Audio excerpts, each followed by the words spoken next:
oferi încă o dată șansa de a regăsi clipele ce-au fost și s-au risipit, și tot ceea ce împreună am clădit, portând când mereu doar privirea ta.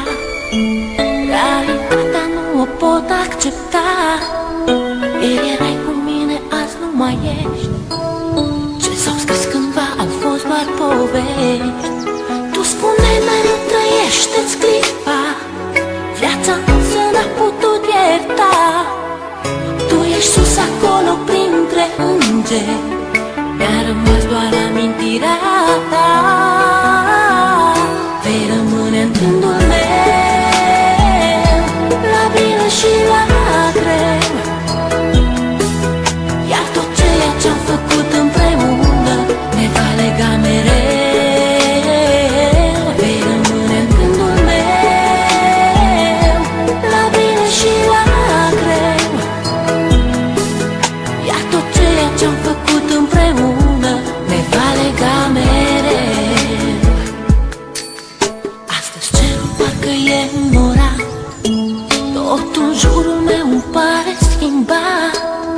Uneori viața e de neînțeles, ea nu iartă, iar tu nu ai de ales. Este ultimul tău drum, te-am pierdut, amintirea se așterne în trecut. Ieri erai un suflet nevinovat, astăzi îngerii din cer mi te-au luat. Parcă ieri trăiam speranțe și vise, parcă ieri aveam tot ce ne-am dorit.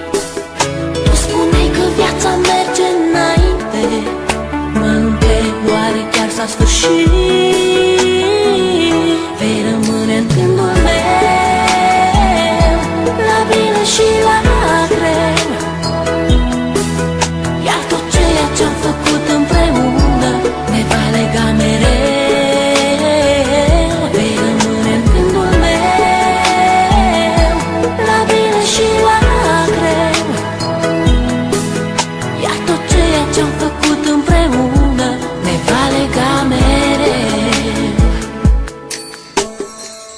Știu că mă auzi. Este poate ultima oară când te privesc în ochi, ultima oară când îți văd chipul, ultima oară când îți vorbesc. Lacrimile nu-ți pot șterge amintirea.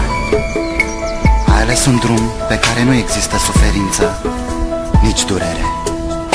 Mi-e greu să accept, însă, independent de noi, viața merge înainte. Parcă ieri trăiam speranțe și vise, parcă ieri aveam tot ce ne-am dorit. Tu spuneai că viața merge înainte, mă întreb oare chiar s-a sfârșit.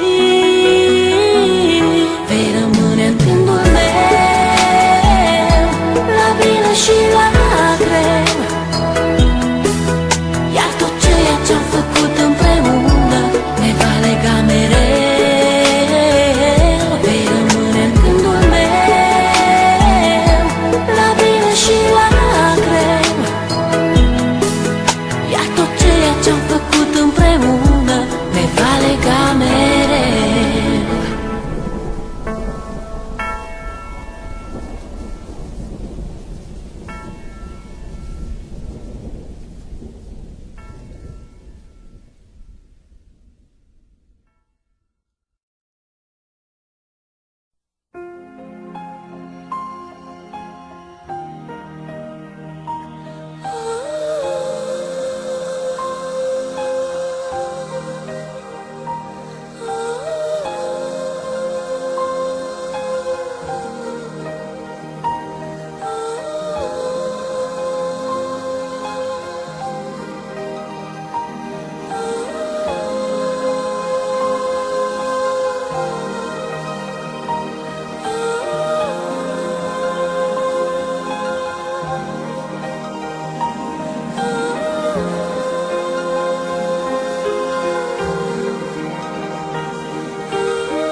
Just